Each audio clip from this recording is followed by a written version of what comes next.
మా latest videos కోసం మా ఈ తెలుగు న్యూస్ ఛానల్ సబ్స్క్రైబ్ చేసి గంట సింబల్ యాక్టివేట్ చేసుకోండి. ఈరోజే మహాశివరాత్రి పరమేశ్వరుడికి ఎంతో ఇష్టమైన రోజు. ఇది 349 సంవత్సరాలకు వస్తున్న అద్భుతమైన శివరాత్రి. ఇలాంటి శివరాత్రి 349 సంవత్సరాల క్రితం వచ్చింది. శ్రవణ ధనిష్ట నక్షత్రాల కలయికతో శుక్రవారం రోజున మహాశివరాత్రి రావటం చాలా అరుదు. ఇలాంటి శివరాత్రి 1675వ సంవత్సరంలో వచ్చింది. మళ్ళీ 349 సంవత్సరాల తర్వాత ఇప్పుడు వచ్చింది కనుక ఈ శివరాత్రి చాలా విశేషమైనదని శాస్త్ర పండితులు చెప్తూ ఉన్నారు. మాఘ బహుళ చతుర్దశికే మహాశివరాత్రి అని పేరు. శివుడి పండుగల్లో ప్రధానమైనది మహాశివరాత్రి. ఈ పవిత్ర దినాన భక్తులు శివుణ్ణి 3 పద్ధతుల్లో పూజిస్తారు. అవి శివార్చన, ఉపవాసము, జాగరణ. వీటిల్లో ఉపవాసానికి చాలా ప్రాధాన్యత ఉంది.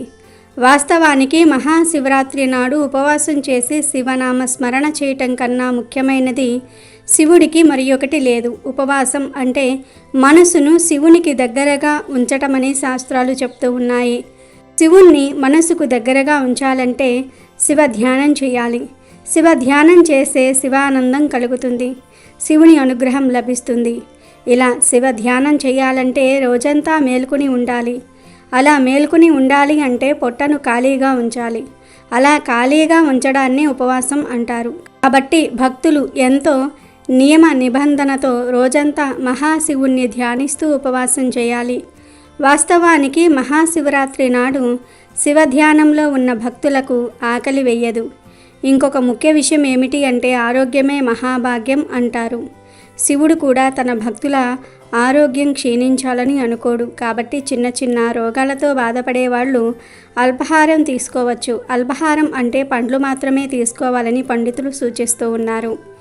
ఈ కాలంలో దొరికే అనాస, ద్రాక్ష, జామ వంటి పళ్లను తీసుకుని ఉపవాసం చేయవచ్చునని పెద్దలు చెప్తూ ఉన్నారు. ఇది శివరాత్రి ఉపవాస పద్ధతి. మహాశివరాత్రి రోజు అర్ధరాత్రి సమయంలో శివుడు లింగ రూపంలో ఉద్భవించాడు. అలా శివుడు లింగంగా ఉద్భవించిన కాలాన్ని లింగోద్భవ కాలం అంటారు. ఈసారి లింగోద్భవ కాలం అనేది 8వ తేదీ రాత్రి 11:54 నుండి 12:42 వరకు ఉంది. అయితే ఈ నిశితా కాలంలో ఇంట్లో లేదా శివాలయంలో ఈ ఆకు మీద దీపం పెడితే చాలు, ఇల్లంతా ఐశ్వర్యంతో వెలిగిపోతుంది. ఈశ్వరుడి అనుగ్రహం లభిస్తుంది, కష్టాలన్నీ పోతాయి, కోటి జన్మల పుణ్యం వస్తుంది, ఆర్థిక సమస్యలన్నీ పోయి రాజయోగం పడుతుంది, పట్టిందల్లా బంగారం అవుతుందని పెద్దలు చెప్తూ ఉన్నారు. మరి శివరాత్రి రోజు ఏ ఆకు మీద దీపం పెట్టాలో ఇప్పుడు మనం ఈ వీడియోలో వివరంగా తెలుసుకుందాము. ఫ్రెండ్స్, ఫస్ట్ అయితే ఈ వీడియోకి ఒక లైక్ కొట్టి మా ఛానల్ని సబ్స్క్రైబ్ చేసుకోవటం మర్చిపోవద్దు. మాఘమాసంలో కృష్ణపక్ష చతుర్దశి అర్ధరాత్రి వ్యాప్తి చెంది ఉన్న రోజు మహాశివరాత్రిగా పరిగణింపబడుతుందని గ్రంథాలు తెలుపుతూ ఉన్నాయి. అమావాస్యకు ముందు వచ్చే కృష్ణపక్ష చతుర్దశి నాడే శివరాత్రి జరుపుకోవాలని శాస్త్ర నియమము. అభిషేక ప్రియుడు శివుడికి ఇష్టమైన రోజు మహాశివరాత్రి. మహాశివుడు లింగాకృతిని పొందిన రోజునే శివరాత్రిగా జరుపుకుంటాము. ఈ పర్వదినం రోజున భక్తి శ్రద్ధలతో పరమేశ్వరుని పూజిస్తే జీవితంలో సమస్యలు రావు. మహాశివరాత్రి రోజు ఉపవాసం ఉండటము, జాగరణం చేయటం అందరికీ తెలిసిన విషయాలే. శివరాత్రి మహత్యమంతా రాత్రి వేళల్లోనే ఉంటుంది. అందుకే భక్తజనులందరూ ఈ రాత్రి పూట భజనలు, పురాణ కాలక్షేపం లేదంటే శివనామ స్మరణతో గడుపుతూ ఉంటారు. కొందరు వీలున్న వారు అర్ధరాత్రి లింగోద్భవ కాలంలో అభిషేకాలు, అర్చనలు చేయించి శివ కృపా కటాక్షాలను పొందుతారు. ఈ రోజంతా శివ పంచాక్షరి మంత్రం ఓం నమఃశివాయ అంటూ ధ్యానం చేయటం వల్ల మనసుకు ప్రశాంతత చేకూరుతుంది. ప్రతి జాముకు పూజ, అభిషేకం చేసి మరుసటి రోజు సూర్యోదయం అయ్యాక నిత్య కృత్యాలు తీర్చుకుని సంధ్యావందనం చేసి పుష్పాలు అన్నిటితో పూజించి భోజనం శివుడికి నివేదన చేసి నైవేద్యం పెట్టాలి. మహాశివరాత్రిని హిందువులు ఎంతో గొప్పనైన పర్వదినంగా జరుపుకొని శివుణ్ణి కొలిచి తరిస్తారు. శివుడు అభిషేక ప్రియుడు, ఉపవాసం, జాగరణలను ఎంతగానో ఇష్టపడతాడు. నిత్యం మంచు కొండల్లోనే ఉండే ఆ దేవదేవుడు అభిషేకాన్ని ఇష్టపడతాడు. ఇక ఎంతో పవిత్రమైన మరియు శక్తివంతమైన ఈ మహాశివరాత్రి రోజు ప్రత్యేకంగా మారేడు ఆకు మీద దీపం పెడితే చాలు మీకు ఉండే కష్టాలు బాధలు పోతాయి. శివుడి అనుగ్రహంతో అష్టైశ్వర్యాలు సిద్ధిస్తాయి, మీ ఇల్లంతా ఐశ్వర్యంతో నిండిపోతుందని పెద్దలు చెప్తూ ఉన్నారు. మరి మారేడు ఆకు మీద దీపం ఎలా వెలిగించుకోవాలి అంటే, ముందు ఒక మంచి మారేడు ఆకును తీసుకోండి. దాని మీద అంటే 3 ఆకుల మీద 3 గంధం కుంకుమ బొట్లు పెట్టండి. తర్వాత ఈ మారేడు ఆకును ఒక ప్లేట్లో కానీ తమలపాకు మీద కానీ పెట్టండి. ఆ తర్వాత మారేడు ఆకు మీద ప్రమిదను పెట్టి ఆవు నెయ్యి వేసి 5 వత్తులతో దీపం వెలిగించండి. ఈ దీపాన్ని కూడా అగ్గిపుల్లతో వెలిగించవద్దు, ఏక హారతితో కానీ సాంబ్రాణి పుల్లలతో కానీ వెలిగించండి. తర్వాత ఈ దీపానికి బొట్లు పెట్టి ఒక పువ్వును సమర్పించి నమస్కారం చేసుకోండి. ముఖ్య విషయం ఏమిటి అంటే, ఈ దీపాన్ని రాత్రిపూట లింగోద్భవ కాలంలో వెలిగించుకోవాలి. మీరు ఇంట్లో ఉంటే ఇంట్లో, లేదా గుడిలో ఉంటే గుడిలో, ఇలా ఎక్కడైనా సరే ఈ దీపం వెలిగించుకోవచ్చు. ఇలా దీపం పెడితే శివుడి అనుగ్రహంతో సకల ఐశ్వర్యాలు సిద్ధిస్తాయి, ఇల్లంతా ఐశ్వర్యంతో వెలిగిపోతుంది, ఈశ్వరుడి అనుగ్రహం లభిస్తుంది, కష్టాలన్నీ పోతాయి, కోటి జన్మల పుణ్యం వస్తుంది, ఆర్థిక సమస్యలన్నీ పోయి రాజయోగం పడుతుంది, పట్టిందల్లా బంగారం అవుతుందని పెద్దలు చెప్తూ ఉన్నారు. ఎందుకంటే మారేడు ఆకు అంటే శివుడికి చాలా ఇష్టం. మారేడు చెట్టు మహిమను గురించి శివపురాణం వివరిస్తోంది. సృష్టిలో మారేడు చెట్టుకు ఒక గొప్పతనం ఉంది. అది ఏమిటి అంటే, పువ్వు పుయ్యకుండా కాయ కాస్తుంది. మారేడు దళము 3గా ఉంటుంది. అందుకే త్రిదళం, త్రిగుణాకారం, త్రినేత్రచం, త్రియాయుధం, త్రిజన్మ పాప సంహారం, ఏకబిల్వం శివార్పణం అని తలుస్తాము. మారేడు చెట్టుకు ప్రదక్షిణం చేస్తే 33 కోట్ల మంది దేవతలకు ప్రదక్షిణం చేసినట్లే. ఇంట్లో మారేడు చెట్టు ఉంటే ఆ మారేడు చెట్టు క్రింద కూర్చొని ఎవరైనా జపం చేసినా పూజ చేసినా అపారమైనటువంటి సిద్ధి కలుగుతుంది. మారేడు ఆకు కూడా చాలా విశేషమైనది, శివుడికి చాలా ఇష్టమైనది.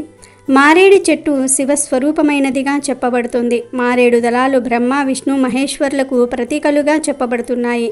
అంతేకాకుండా 3 ఆకులు గల మారేడు దళాన్ని పరమశివుడి 3 నేత్రాలుగా విశ్వసిస్తూ ఉంటారు. మారేడు చెట్టు మూలంలో సమస్త లోకాలలోని పుణ్యతీర్థాలు దాగి ఉన్నాయని చెప్పబడుతోంది. మారేడు చెట్టు మూలంలో నిలిచిన నీటితో స్నానం చేయటం వలన గంగానది స్నాన ఫలితం దక్కుతుందని అంటారు. మనకు శాస్త్రంలో 5 లక్ష్మీ స్థానములు ఉన్నాయని చెప్పారు. అందులో మారేడు దళము ఒకటి. లక్ష్మీదేవి కుడి చేతితో సృష్టించిన చెట్టు మారేడు చెట్టు. అందుకే ఈ చెట్టుకు పండిన కాయను శ్రీఫలం అని పిలుస్తారు. మారేడు దళం చాలా పవిత్రమైనది కనుక అందరూ మహాశివరాత్రి రోజు మారేడు ఆకు మీద దీపం పెట్టి సకల శుభాలను పొంది సంతోషంగా జీవించండి, శివుడి అనుగ్రహాన్ని కూడా పొందండి. ఆ మహాశివుడే పార్వతీదేవికి చెప్పిన ఈ రహస్యమైన మాటను మహాశివరాత్రి రోజు 3 సార్లు మనసులో అనుకుంటే ఆ ఇంట్లో సకల ఐశ్వర్యాలు కలిగి వారు కోరుకున్నది జరుగుతుంది. ఎవరైతే శివరాత్రి రోజు నిత్యం లేదా వీలైనన్ని సార్లు ఈ మంత్రాన్ని మనసులో అనుకుంటారో వారి ఇంట్లో ధనానికి లోటు ఉండదు, అన్నీ శుభాలే జరుగుతాయి. లక్ష్మీదేవి సంతోషించి ఆ ఇంట్లోకి అడుగుపెట్టి వారిని కుబేరులను చేస్తుంది. కాబట్టి శివరాత్రి రోజు ప్రతి ఒక్కరూ కూడా ఈ మాటను మనసులో అనుకుంటే ఎలాంటి కోరికలైనా సరే తీరుతాయి. ఒకసారి పార్వతీదేవి పరమశివునితో విష్ణు సహస్రనామమునకు కాస్త సూక్ష్మమైన మార్గం చెప్పమని కోరుకుంది. దానికి పరమశివుడు, దేవి విష్ణు సహస్రనామం ప్రతిరోజు జపించకపోయినా కనీసం ఈ మంత్రాన్ని ప్రతిరోజు 3 సార్లు జపించుకుంటే ఆ విష్ణు సహస్రనామ పారాయణ ఫలితమే కాదు, ప్రతిరోజు శివ పంచాక్షరి మంత్రం 1000 సార్లు జపిస్తే ఎంత ఫలితం వస్తుందో అంతటి ఫలితం భక్తులకు వస్తుంది అన్నాడు. పార్వతీదేవికి స్వయంగా ఆ పరమేశ్వరుడు చెప్పిన ఆ రహస్య మంత్రమే తారక మంత్రం.